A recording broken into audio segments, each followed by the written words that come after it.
Hablarles, vamos a dirigirnos al capítulo 3, pero por vía de introducción, vemos que el libro de Apocalipsis es una revelación, no es un libro escondido, no es un libro oculto. De hecho, las primeras palabras del libro de Apocalipsis comienzan a la revelación de Jesucristo. Entonces, cuando uno quiere entender el libro de Apocalipsis, tiene que buscar la revelación de Jesucristo, tanto en las trompetas como los sellos, como los viales, en la reacción entre las naciones.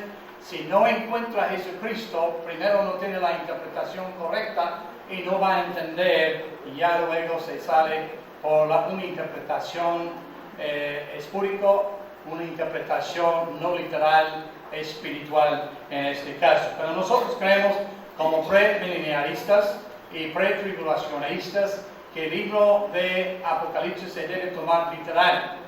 Hay lugares simbólicos, pero la Biblia indica en su contexto si es simbólico o está hablando literal. Entonces podemos tomarlo así. Y una de las cosas que él dice, el versículo clave al libro de Apocalipsis se encuentra en el capítulo 1, el versículo 19, donde la Biblia dice a Cristo instruyendo al apóstol Juan, escribe las cosas que has visto. Entonces, una sección de este libro trata de las cosas pasadas. Y las cosas que son. Otra porción trata de las cosas presentes. Y luego las que han de ser después de esto. Es decir, tienen un bosquejo natural. Las cosas que has visto pasadas, las cosas que son presentes, y las cosas que han de ser después de estas. Ahora usando la construcción ante pretérito, como vemos en la primera frase, has visto, esto indica que comenzó en el pasado, pero continúa hasta el presente y seguirá hasta el futuro en muchos casos, no en todos los casos, en el libro de Apocalipsis. Y entonces desde el capítulo 4 en adelante se trata de las cosas que han de ser. Y aquí del capítulo 2 al capítulo 3 está tratando en su tiempo de las cosas que eran, las cosas que son. Y en un sentido todavía literal como figurativamente, estas cosas todavía son hoy día presentes. Las iglesias existen por diferentes nombres. Las iglesias que aparecen aquí, las 7 iglesias de Asia, ya no existen. Las 7 iglesias de Asia ocupaban el lugar que hoy se llama Turquía. Entonces, en aquel entonces era Asia Menor, pero ahora es en Turquía, desde el medio de Turquía hasta el occidente de Turquía. Y lo primero que él trata se encuentra en el versículo 20, el misterio de las 7 estrellas que has visto en mi diestra y de los 7 candeleros de oro.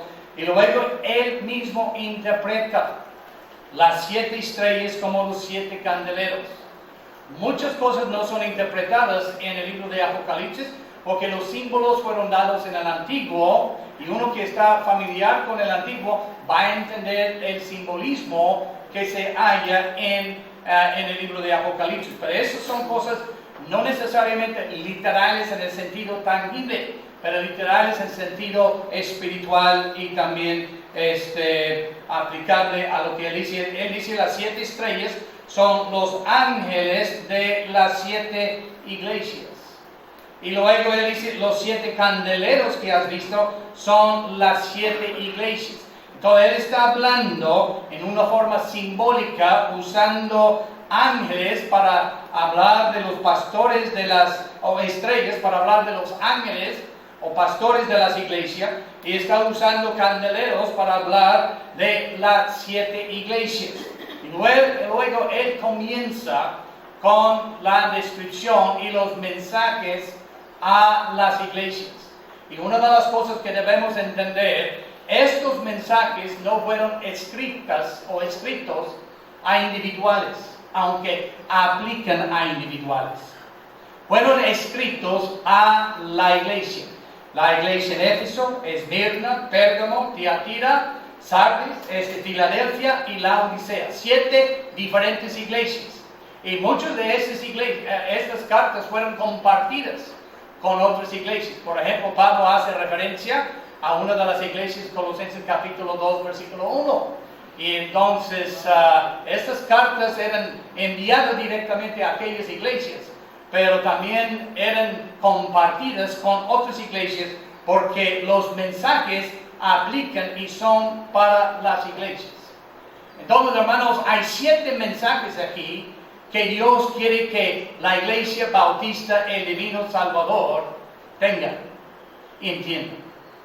Ahora dígame, ¿cuándo fue la última vez que tú escuchaste un mensaje sobre una de las 7 iglesias? Casi no oímos esto, ¿verdad? Casi nadie entra en esto, porque el diablo ha engañado al mundo y a los cristianos que estas cosas no se entienden. Entienden, hermanos, porque la Biblia dice la revelación. Hay 4 maneras de mirar las iglesias. Estoy en la introducción.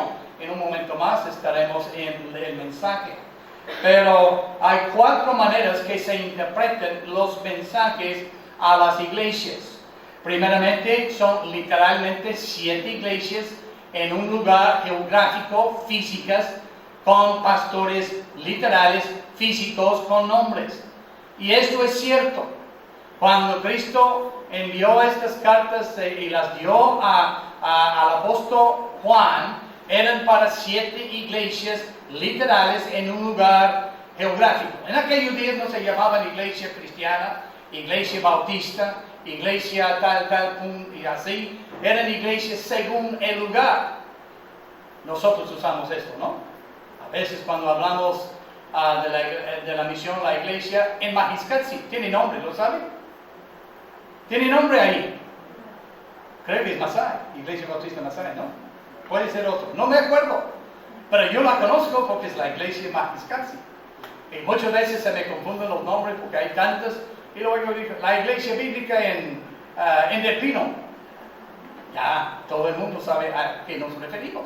Así era el asunto. Son 7 iglesias literales que existían en el día de Juan el Apóstol. No tenemos argumento con esto. Otros dicen que representan 7 clases de iglesias que existían hoy día.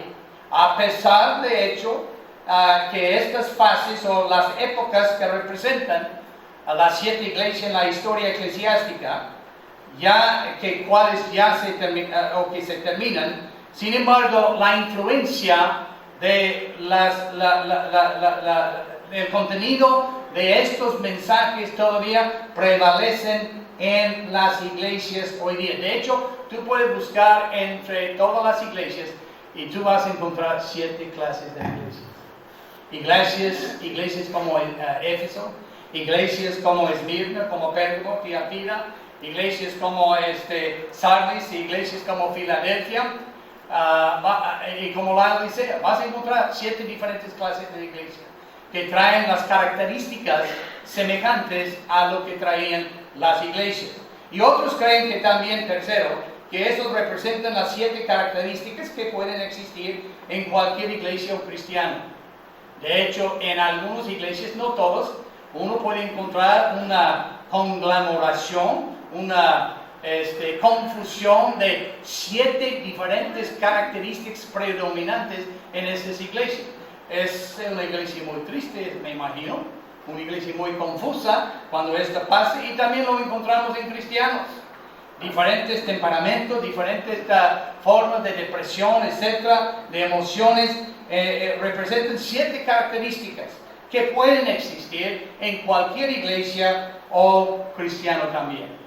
Pero quizás el enfoque principal que se ha dado en el sentido de escatología o de profecía. De hecho, todo el libro de Apocalipsis es un libro profético que trata de los tratos de la venida de Cristo en cuanto a las verdades de esta época en que estamos viviendo, a la época de la tribulación y luego el milenio y luego la eternidad. Entonces, algunos también, y entre ellos somos nosotros premileniaristas y los pretribulacionistas, cuáles somos, representan 7 divisiones básicas de la historia de la iglesia. Y si uno hace un estudio, por eso en el instituto, seminario, ¿no? Okay. Tenemos un estudio, el hermano Redding está enseñando este curso, que se llama Historia Eclesiástica, que es el estudio de las iglesias. Y entre estas iglesias hay iglesias falsas, mediocres, iglesias de las clases que tenemos aquí mencionadas. Entonces creemos que también representan 7 divisiones básicas de la historia de la iglesia. Solamente tienes que estudiar la historia de la iglesia desde el principio, desde Cristo hasta ahora, y verás estas 7 divisiones de esto. Ahora, en cada uno de ellos, por ejemplo, Éfeso, la primera iglesia, se llama la iglesia apostólica, que existía en su mayoría de 30 a 100 después de Cristo. Luego sigue la iglesia en Esmirna, la iglesia que es la iglesia perseguida, de 100 hasta 312 después de Cristo. Y luego sigue la iglesia en Pérgamo, que representa la iglesia comprometida con el mundo, la iglesia legalizada o del Estado, de 312 a 606. Y luego comenzando con Tiatira, la iglesia pagana, idólatra, de 606 a 1520. Y algunos dicen, y aquí es la confusión de doctrina de la tribulación. Hay medio tribulacionalistas, pre-tribulacionalistas, tribulacionalistas espirituales, tribulacionalistas pre, que somos nosotros. Y entonces, si no tiene la doctrina correcta, entonces van a plantar la iglesia desde Tiatira en medio de la tribulación, que no existe. Y eso se puede comprobar muy fácilmente si conoce la Escritura. Luego sigue la otra iglesia, Sardis, que existe históricamente desde 1520 a 1750 en la Edad Media. Y luego sigue la iglesia de Filadelfia, que algunos llaman la iglesia de avivamiento, que significa simplemente viva, que existía de 1750 a 1900. No estamos diciendo que ya no existen estas clases de iglesia, pero esas son épocas, edades de las iglesias que estamos examinando. Y luego final, la última etapa, la última edad de la fase de la iglesia que se encuentra en Laodicea, que es la iglesia apóstata, la iglesia tibia, la iglesia del pueblo, que existirá o existe desde 1900 en su historia, en su categoría, hasta el rapto. Y esa es la iglesia que quiero examinar en esta mañana. Vamos a comenzar con la última y volver a la primera o en la noche, porque hay un tremendo mensaje que se encuentra en Éfeso que es para iglesia. Y espero que puedas estar en este culto. Pero hoy en la mañana quiero examinar la iglesia en Laodicea. Ahora, en cada una de las iglesias podemos encontrar cinco cosas que aplican a cada uno. Por ejemplo, encontramos en cada una de las iglesias, sea Éfeso o Laodicea, de cual estamos hablando en esta mañana, encontramos su colocación o su condición histórica, cómo encajó en la historia. Luego encontramos la comunicación específica que Cristo comunicó con esta iglesia, lo que Él quería decir a esta iglesia en cuanto a su relación con Él. Luego encontramos la condenación que Cristo tiene, o la cosa que Cristo tiene en contra de la iglesia. En muchas de las ocasiones, en 5 ocasiones, Él dice, tengo esto y esto en contra de ti. Solamente 2 iglesias no encontramos que Él tenía algo en contra. Uno es Filadelfia y otro es, si me acuerdo bien, es Esmirna, en toda la iglesia perseguida. No encontramos estas palabras, ni tampoco las encontramos en la iglesia en Laodicea. Tan terrible y tan profundo había hundido en la desventureza y el pecado, que ni Cristo decía, yo tengo unas cuantas cosas contra ti, porque aparentemente no existía nada buena en la iglesia en Laodicea, aunque era una de sus iglesias. Y eso debe entender que a pesar de sus defectos y problemas, eran iglesias verdaderas. La veracidad de la iglesia no habla de cómo es ahora. Habla de cómo fue fundado. Y todas estas iglesias fueron fundadas sobre la verdad. Comenzaron a desarrollarse bíblicamente, pero luego poco a poco iban degenerándose. Y la iglesia última, la iglesia en la Odisea, apóstata, se desvió tanto que llegó a tener el nombre la iglesia apóstata. Y luego encontramos el consejo o la solución que Cristo da a la iglesia, como arreglar las cosas y una invitación especial. Pero en esta mañana, mirando a la iglesia en la Odisea, noten lo que dice, y la iglesia en el capítulo 3, versículo 14, y escribe al ángel de la iglesia. Nos detenemos ahí un momento. Cuando él dice escribe al ángel, hay dos interpretaciones. Ángel es un ángel celestial. Es lo que pensamos cuando usamos la palabra ángel. Pero en aquellos días, en griego, la palabra ángel, si hubiera sido traducida correctamente, sería mensajero. Entonces escribe no al ángel celestial. Y yo no tengo ningún problema que alguien me diga, pues Dios tiene un ángel para cada iglesia. Yo creo que Él tiene como un ángel individual que cuida a los suyos, los individuales, a lo mejor también por la iglesia. Yo no sé. No hay nada en la Escritura que lo respalde, pero no hay nada que lo niega. Entonces, en este caso, cuando Él dice escribe al ángel, está diciendo escribe al mensajero. ¿Quién es el mensajero principal en la iglesia, hermanos? Dígame. ¿Mande? El pastor. Dios ha puesto pastor. Y es notable que no escribe a los ángeles, escribe al ángel, es singular. La iglesia debe tener un solo pastor. Tenemos pastor esto, pastor aquel, pastor este, etcétera, etcétera, etcétera. Hasta que ya no sabemos quién es el pastor. Y entonces cuando simplemente son ministros que colaboren, son pastores asociados con el pastor. Y entonces, que le ayudan a él. Pero él dice, escribe al ángel de la iglesia. La situación había deteriorado tanto que ahora Cristo tiene que no solamente tener un mensajero, tiene que mandar una carta especial a la iglesia en la Odisea. He aquí el amén, el testigo fiel y verdadero, el principio de la creación de Dios dice esto. Entonces nos dice precisamente dónde estaba. Allí a unos 70 kilómetros estaba la ciudad de la Odisea, de la ciudad de Éfeso, casi directamente al oriente de la Odisea. Y desde la Odisea para arriba, de Éfeso para arriba, encontramos a otras iglesias hasta Pérgamo, la última ahí en esto, en cuanto a su lugar geográfico en la parte oeste o occidente de Turquía, y pues la Odisea un poco más al centro de Turquía, que sería hoy, pero no estamos hablando de hoy, porque estas iglesias ya no existen hoy. La Odisea era una ciudad de mucha cultura y que le permeaba no solamente la cultura griega, pero la sabiduría de griega. Ellos tenían universidades de grande que enseñaba.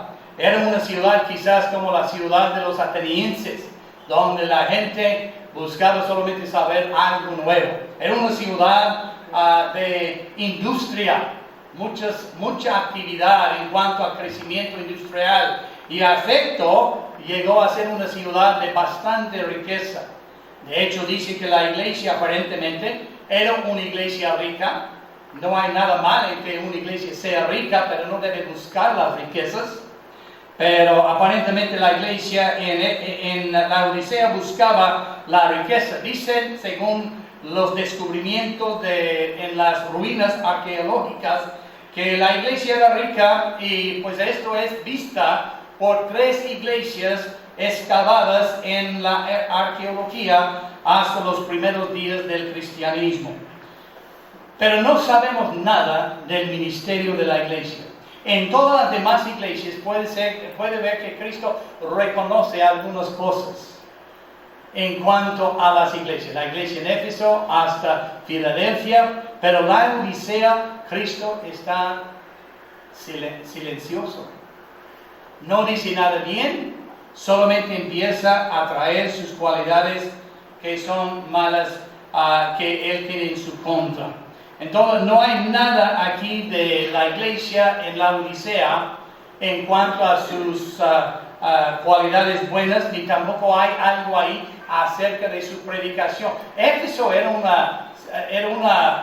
pueblo, una iglesia que predicaba, y veremos más de esto en la tarde, pero la iglesia en la Odisea no. La iglesia en Filadelfia, la iglesia que precedía esta iglesia, que estaba cerca geográficamente, era una iglesia evangelizadora, una iglesia ganadora de almas, una iglesia con una visión por la gente en su región, por la gente en su provincia y por la gente alrededor del mundo. Pero la iglesia en la Odisea, nada es mencionada.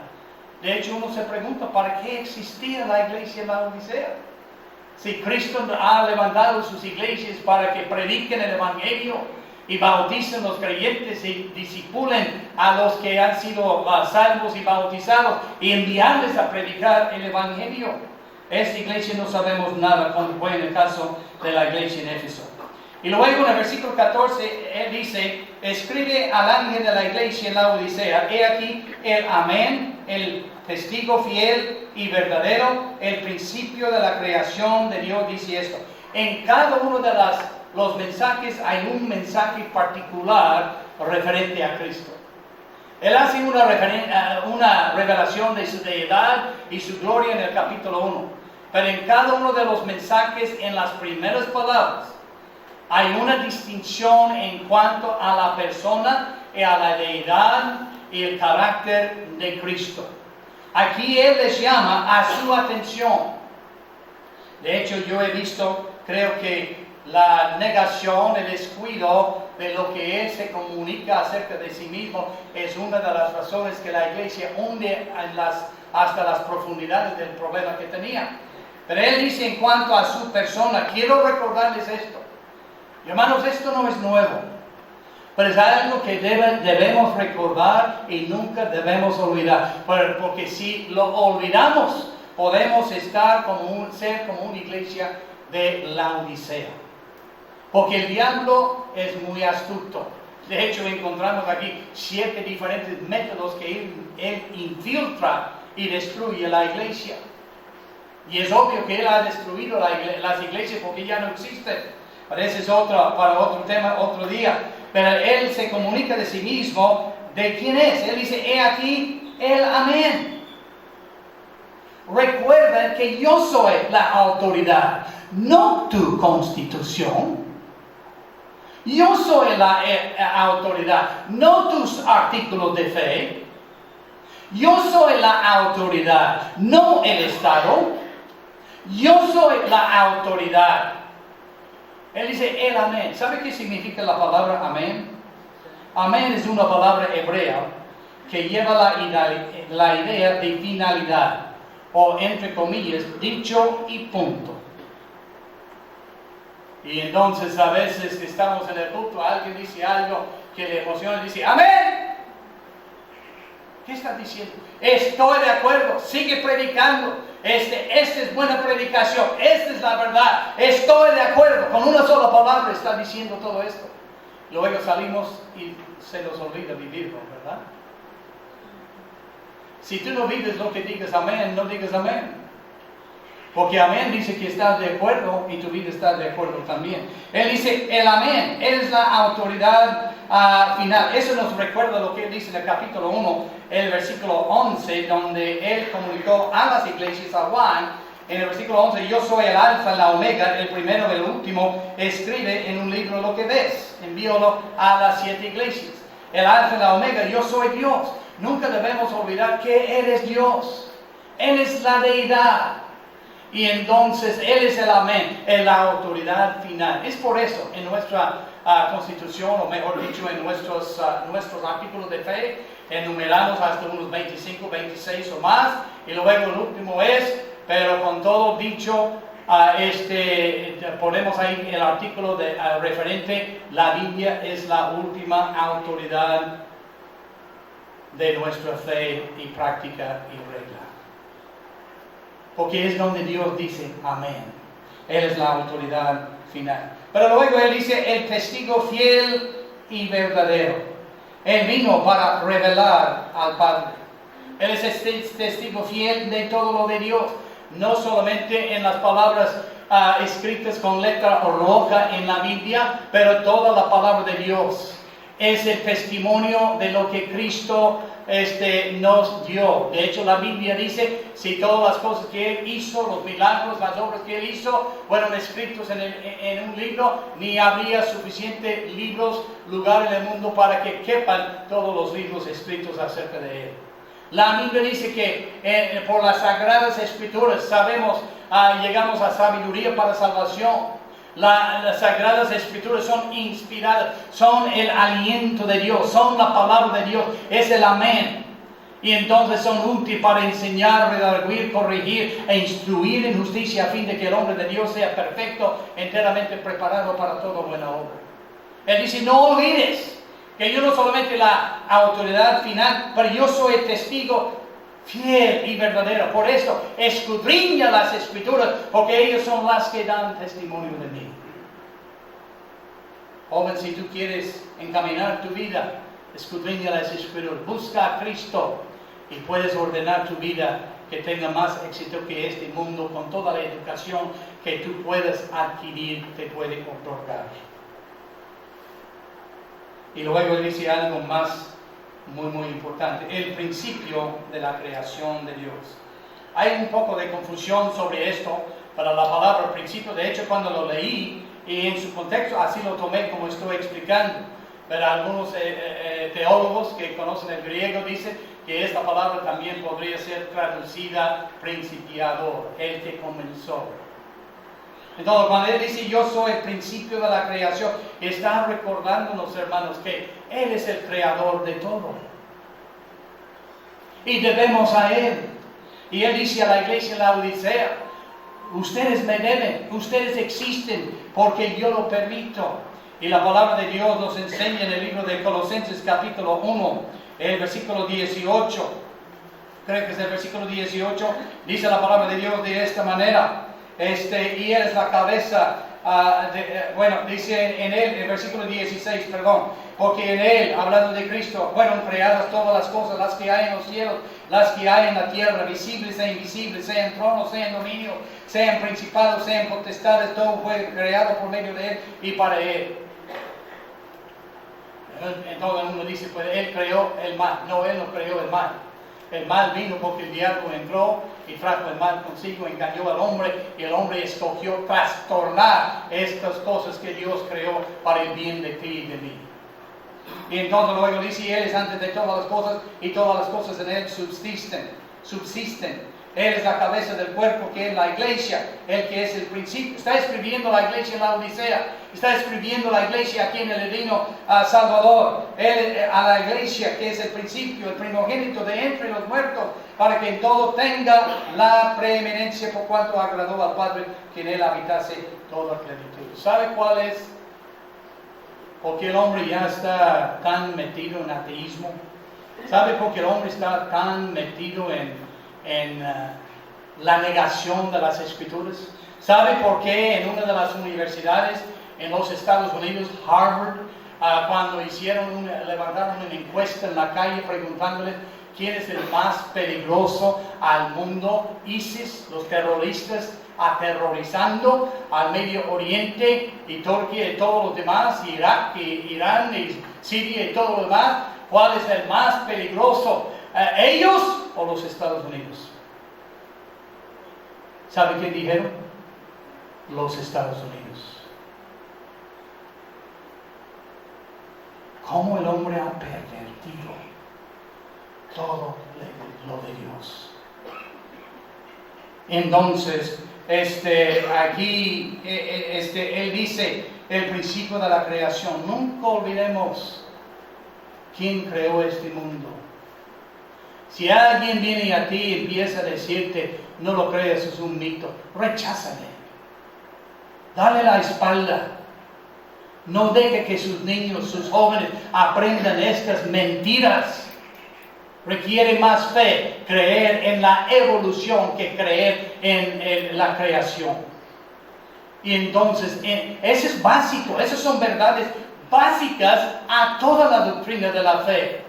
Si el hombre rechaza la creación, tiene que rechazar la inspiración de la Escritura.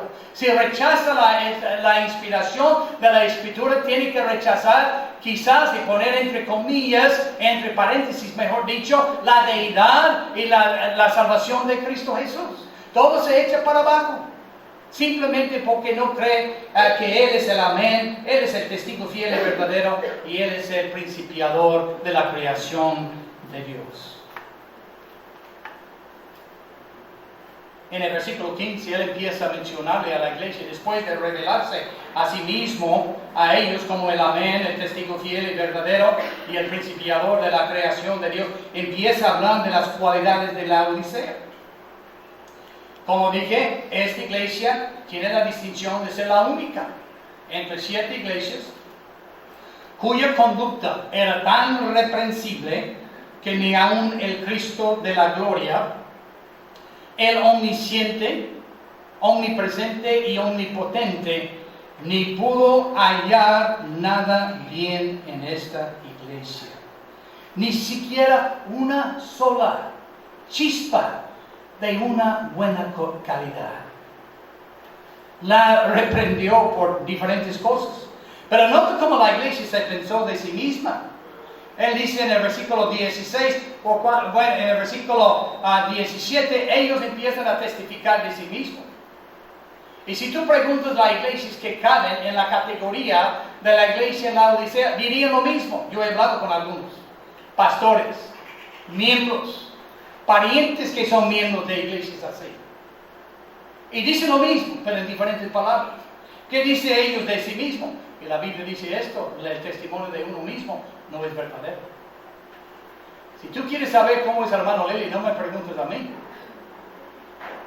Ni tampoco a mi esposa, pregunta a la gente que nos observa.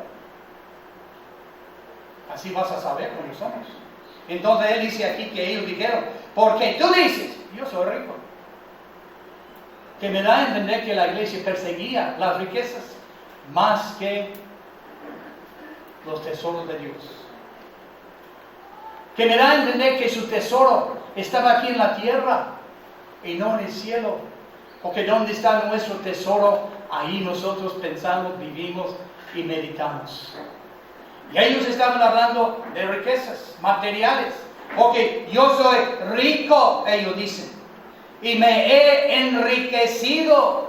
Ni da la gloria a Dios que lo que tenía había venido de la mano de Dios. Si tú y yo poseemos riquezas, poseemos buena salud, poseemos algo bien en nuestra vida, esto vino de la mano de Dios, hermanos. Tú no lo hiciste, yo no lo hice. Uno dice, pero yo lo gané. Pero si Dios no te lo hubiera dado la capacidad de ganarlo, nunca lo habrías ganado. Pilato dijo, ¿no sabes que yo tengo poder para crucificarte? Y Cristo le dijo, nada detendrás de poder si no te fuese dado de parte de mi Padre Celestial. Entonces ellos dicen, yo soy rico, yo lo he hecho, y además esto dice, y de ninguna cosa tengo necesidad. Ya he cambiado mi doctrina, ya he alcanzado un consenso, ya estoy bien, la gente mala piensa bien de nosotros, no se les recuerda, no se acuerdan que la gente buena ya no les busca. Asistimos a una de sus iglesias y salimos tristes. Yo he visto misioneros llorar, mi esposa y yo, llorando entrando a iglesias de esta calidad, porque piensan que son ricos, piensan que son ricas, que ellos han ganado, hecho todo por sus filosofías, por sus programas, por sus afiliación con otras denominaciones, etc., que ellos han mejorado y ganado todo lo que tienen. Y uno va a otro lo mismo, sale triste, llorando. ¿Por uno mismo? No, por la congregación, hermanos. Y luego la Biblia nos da una descripción de cómo Cristo los ve. Noten, él dice en el versículo 15, yo conozco tus obras, que ni eres frío ni caliente, o a veces frío y caliente. Es la carga principal, la cosa principal que él tiene en contra de la iglesia en la Odisea. Pero quiero ver otras cosas que le condujo a decir esto. Pero por cuanto eres tibio y no frío ni caliente, te vomitaré de mi boca, porque tú dices, yo soy rico, me he enriquecido, y de ninguna cosa tengo necesidad, no sabes. Describe a la iglesia como una iglesia rica, pero ignorante. Ignorante de su deidad, ya lo vimos en el versículo 14. Ignorante de su autoridad, ya lo vimos en el versículo 14. Ignorante de su testimonio, ya lo vimos en el versículo 14. Ignorante de su fidelidad, ya lo vimos en el versículo 14. En la revelación de sí mismo. Ignorante, él dice. Él dice a los fariseos,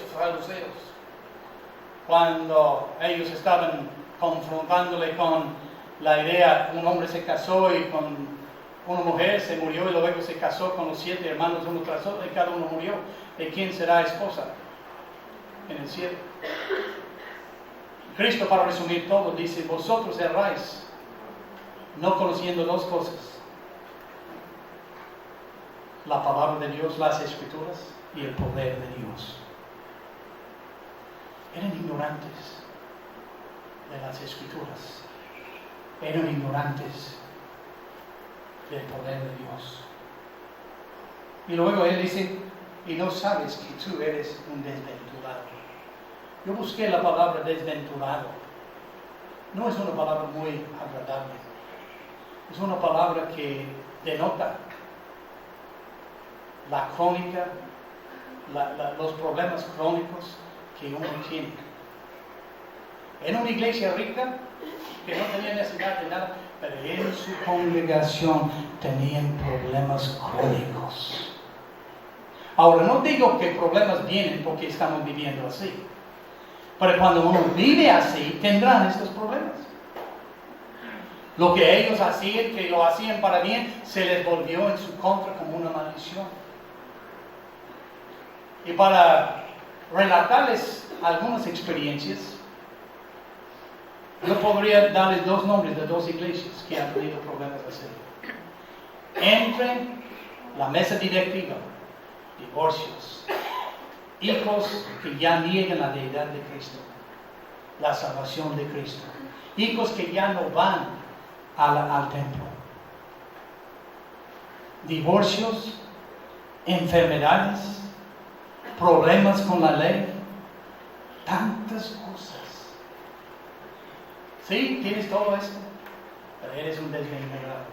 Por eso estás sufriendo los problemas crónicos que tú tienes, porque eres una iglesia así. Y luego él dice, y no sabes, no solamente esto, pero una iglesia miserable. No estaba feliz. Pasaron por todas las mociones de un religioso, de un convertido. No estaban felices. Cuando se acercaban a otros, no hablaban de la gloria y la bendición de Dios en sus vidas. Siempre estaban comentando de sus problemas. Miserable. Pobre. ¿Cuál es la peor pobreza que el hombre puede tener en este mundo? Tener todo y no tener a Cristo en su vida. Ser salvo y no reconocer a Cristo en su vida. Eso es la pobreza, que al final trae la destrucción. Y luego él dice, ciego. ¿Por qué ciego? ¿No conocían la palabra de Dios? ¿Sabe qué, hermanos? Si quieres mantenerte bien, tienes que conocer este libro. Si quieres andar bien, tienes que conocer este libro. Si quieres evitar los problemas de la vida, tienes que conocer este libro. Si quieres saber dónde andar y cómo andar, tienes que conocer este libro. Es lámpara a mis pies y lumbrero a mi camino, dice la Biblia. Y nos alejará del pecado, o el pecado nos alejará de la palabra de Dios. La vida, el estilo de vida que tenían aquella iglesia en la Odisea, les había alejado de la palabra de Dios. Y luego dice, desnudo. Podemos tomar esto en dos sentidos.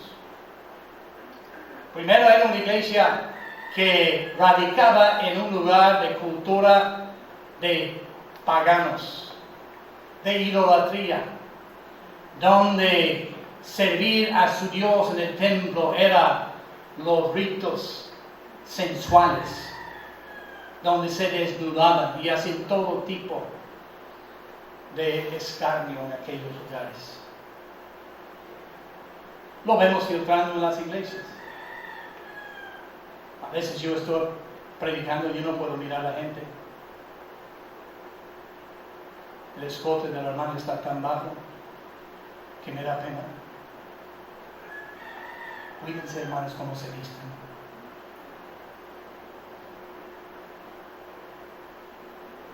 Desnudo, literalmente, pero desnudo de las cosas de Dios, de las bendiciones de Dios, del favor de Dios, del poder de Dios, de la eficacia en su predicación, de la eficacia en su testimonio, la eficacia en sus trabajos. Todo esto vino porque él dijo en el versículo 14, versículo 15, yo conozco tus obras, que ni eres frío ni caliente. Es el resumen de todo lo que sufría la iglesia en la Odisea. Ahora nos preguntamos, ¿por qué le dio esta reputación? Yo empecé a escribir algunas cosas en la mañana sobre esto. Quizás haya más, tratando de hacerlo relacionado con nuestro día, con lo que nosotros observamos y vemos y experimentamos en nuestros ministerios, en nuestras vidas.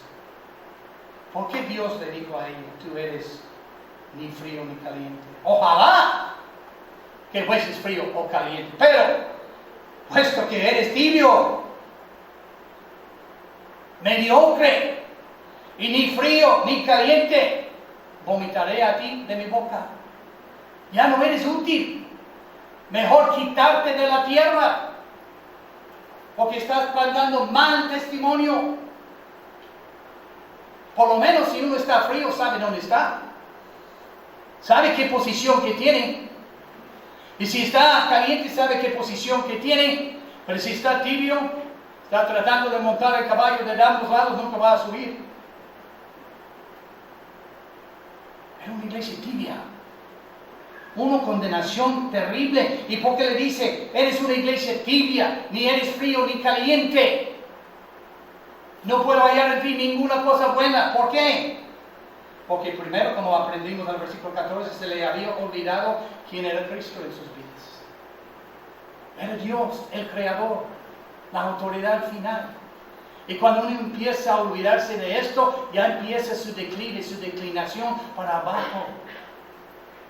Segundo, ella sustituyó la cultura y de su día por la autoridad de Dios. Eso está pasando en nuestras iglesias hoy día. La mayoría no. Para algunos se han vendido totalmente hasta que han quitado el nombre bautista de su iglesia. Por lo menos si dice que es bautista, yo sé que debe creer. Yo sé que debe de ser. Yo sé cómo él debe pensar de Cristo. Yo sé cómo él debe pensar de este bendito libro. Pero cuando no tiene ningún nombre, no sé quién es. En el movimiento progresista, este movimiento ha quitado la autoridad de Dios. Dicen, estamos viviendo en tiempos modernos, tenemos que cambiar nuestro modo de pensar. Hermano, Dios no ha cambiado su modo de pensar acerca del pecado. La paga del pecado es muerte. Él no ha cambiado su modo de pensar del hombre impío. No tengo placer en la muerte del impío, sino que se arrepienta y vuelva a Dios. Cuando nosotros pensamos que tenemos que cambiar. Y muchas veces la presión viene de, lamentablemente, jóvenes, no quiero decirte esto, pero es cierto, viene de la presión de la juventud. Porque no tendríamos jóvenes según el pensar si nosotros no modificamos nuestro culto. Yo estaba en una iglesia que yo amo mucho. Estaba allí visitando ese día. Entré en la aula y ya estaba por entrar en el auditorio cuando una señorita entró por las puertas, se acercó a mí y me preguntó, ¿dónde está la clase de jóvenes? Pues ya pudimos escucharlos allí con todo el ruido que había hasta el fondo. Y le señalé, pero esta señorita tenía, no sé cómo se llama, pero no era un suéter, solamente cubría esta parte. Tenía un par de short tan corta que yo no quería mirar nada. Pero así le permiten esas iglesias porque tenemos que cambiar nuestros modales. La presión. Hermano, ponte la palabra de Dios y por bien o mal, predícalo. Y Dios va a bendecir. Hoy día tenemos menos jóvenes rindiendo al ministerio. ¿Por qué? Porque sus vidas no concuerdan. Ellos saben que Dios busca santidad. Y se sienten inmundos. Y no les estamos enseñando cómo deben vivir y cómo no deben vivir, lamentablemente. Él sustituye la cultura por la autoridad de Dios. Luego ellos se olvidan de la palabra de Dios y Dios dice, eres tibio, ni frío, ni caliente. Cristo no ocupó el centro de su vida.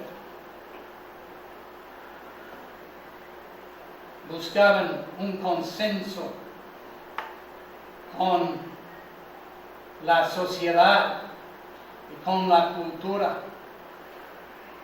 De hecho, este movimiento de progresismo no es algo nuevo. Comenzó en 1700 algo, con un hombre llamado Helio, algo así.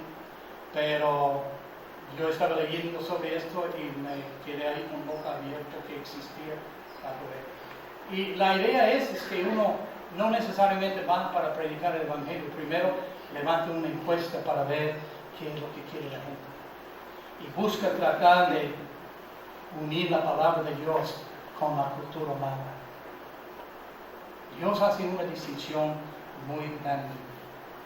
Entonces, hay mucho de esto. De hecho, en Colosenses, y luego veremos al final del mensaje en esta mañana, en Colosenses capítulo 2, Pablo menciona a la iglesia en la Odisea. Dice en el versículo 1, porque quiero que sepáis cuán grande lucha sostengo por vosotros y por los que están en la Odisea y por todos los que nunca han visto mi rostro. Empieza hablando del peligro de las palabras persuasivas y una advertencia en contra de la falsa filosofía y legalismo. Dice en el versículo 8, mirad que nadie os engañe por medio de filosofías y huecas sutilezas según las tradiciones. No bíblicos, sino tradiciones de los hombres, conforme a los rudimentos, no de la Biblia, sino rudimentos del mundo, y no según Cristo. Por ese motivo, la Odisea está ahí. Luego Cristo empieza a hablar con ellos desde el versículo 18 a 19. Él dice, por tanto, te aconsejo. Nos da la solución, hermanos, para no llegar a ser una iglesia así. Para salir de ser una iglesia así. Y gracias a Dios, yo no conozco ningún imante que es así. Ninguna en nuestra región que es así. Y espero que nunca lo tenga que ver. Pero él dice aquí, por tanto te aconsejo que de mí compres oro refinado en fuego para que seas rico, vestiduras blancas para vestirte, que no te descubra la vergüenza de tu desnudez, unge tus ojos con colirio para que veas. Luego, he aquí yo estoy a la puerta y llamo. Si alguno abre la puerta, entraré a él, cenaré con él y él conmigo. Le da un consejo de cómo rectificar, de cómo arrepentirse. Primeramente él dice, compra de mí oro refinado. Busca que Cristo, la deidad, sea el primero en tu vida, el preeminente en tu vida, el principio de tu vida, el que recibe las primicias de tu vida. Busca que Él sea el centro y que Él reine desde el trono de tu corazón y no la filosofía. Y luego le dice, de mí compres vestiduras blancas para vestirte. Aparentemente estaba hablando con salvos, aunque había muchos que no eran salvos. La vestidura blanca de Cristo Jesús que nos cubre nuestra desnudez en la salvación. Pero luego la vestimenta blanca que son las obras justas de los santos según Apocalipsis. Procuremos vivir vidas santas. Procuremos agradar a Dios y no al mundo y no a nosotros mismos. Y luego él dice, unge tus ojos con colirio. Colirio era un ungüento, para que veas, era un polvo frigio de aquella región de Frigia, usado por los oculistas en la famosa escuela mágica que había en la Odisea, y les ayudaba la vista, estigmatismo, etc. ¿Qué es lo que va a ayudar nuestro estigmatismo en cuanto a nuestra segura, en cuanto a la palabra, en cuanto a las cosas de Dios? La palabra de Dios. La palabra de Dios. Sé un ardiente lector de la palabra de Dios. Y luego sé celoso y arrepiéntate, cambia tu dirección, vuélvete a mí. Hazme el primero en tu vida. Empieza a buscar mi palabra. Empieza a vivir la vida que yo te he diseñado. Y sé celoso de las cosas de Dios y de mí, lo que yo digo. Y ábreme la puerta para que yo entre. Él culmina el mensaje con el versículo 20, extendiendo esta invitación a la iglesia. Lo usamos en la ganancia de almas individuales y es aplicable. Si uno es inconverso, sin Cristo, solamente tiene que abrir la puerta de su corazón para que Cristo entre. La invitación está aquí, a la iglesia. Y sabe que Cristo estaba afuera de la iglesia. Él no estaba dentro. No lo reconocían. Y Él dice a la iglesia, tibia, desventurada, pobre, ciega, desnuda, ábreme la puerta de su iglesia y déjame entrar y ser el autor y consumador de su fe. En esta mañana es Cristo el centro de tu vida. Si no, corres el peligro de llegar a ser igual a Eliseo. Por eso, hermano Miguel, su pastor, empuje, exhorta, reprende y predica tanto, porque no quiere ver la Iglesia Bautista Divino Salvador en esta posición. Y tú no quieres estar en esta posición. Vamos a inclinar las cabezas. Voy a dejar el tiempo, hermano Miguel, por favor, hermano, para continuar con la invitación a lo que desee.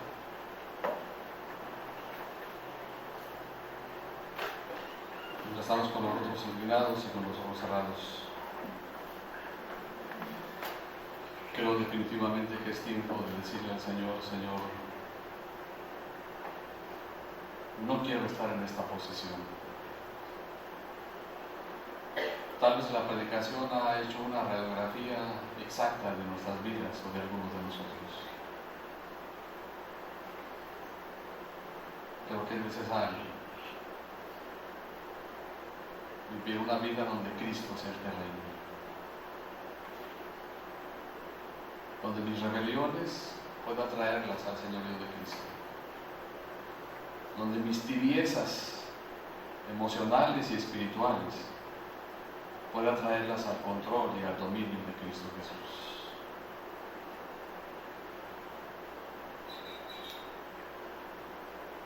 Habrá alguien que le diga al Señor, Señor, tú me has hablado y creo que debo de dejar de lado de mi vida lo que me estorba, para vivir una vida tibia y no ser el creyente fiel, el creyente verdadero que honre y glorifique tu nombre. ¿Por qué no se pone de pie y se lo dice al Señor en esta mañana? El Señor le bendiga. ¿Habrá alguien más que le diga esto al Señor? Señor, yo quiero dejar, quiero que tú vengas, ya estás en mi corazón, pero quiero que tú vengas y hagas una obra interesante e importante en mi vida, donde tú seas el controlador, donde tú seas el amo, donde tú seas el centro de mi vida. Tal vez el diablo le ha mantenido ocupado en otras cosas. Tal vez el diablo le ha engañado, pensando que lo que está haciendo está bien.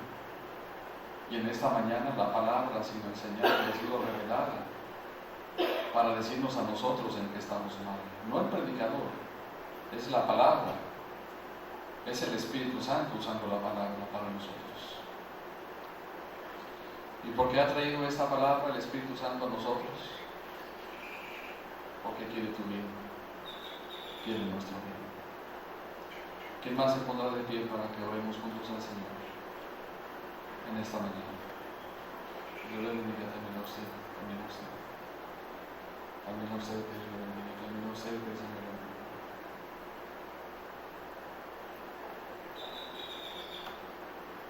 Eres bueno, Padre.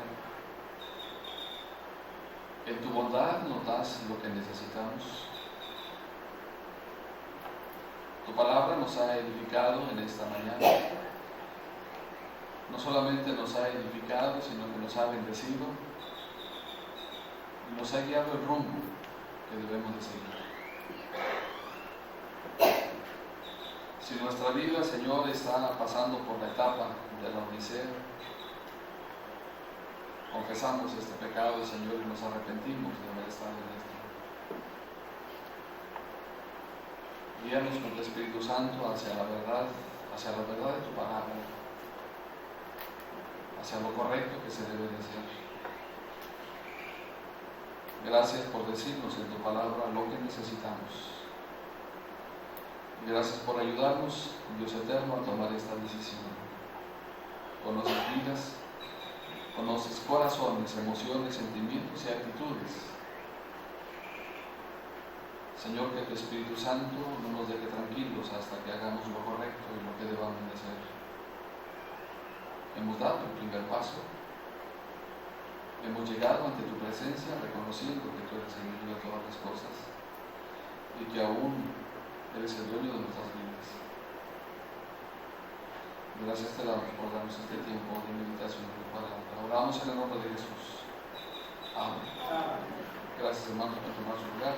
Vamos a levantar el informe, hermanos, en esta tarde, en esta mañana todavía.